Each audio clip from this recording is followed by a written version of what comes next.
Hi, welcome to Timetable Collection. This is a short video to show you how to collect timetable online.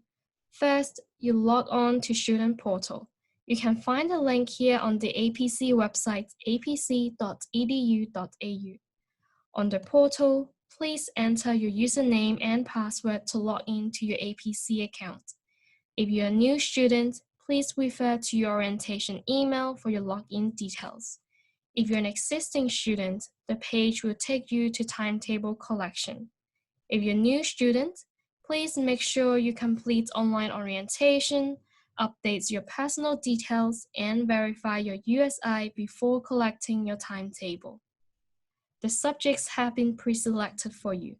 Please click Choose Regular Class and add a session to your timetable. Click Add and Continue. You have to add a session for each subject.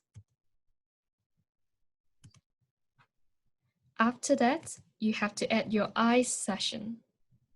ICE is an optional class to help you improve your employability skills. If there is more than one option, please click Add on either one of them. After that, click Verify Accept. Make sure you read the conditions and tick the box here, and click Accept. You can also click Download and Print to get the PDF copy of your timetable. If you have any questions or any issues, please contact Student Care.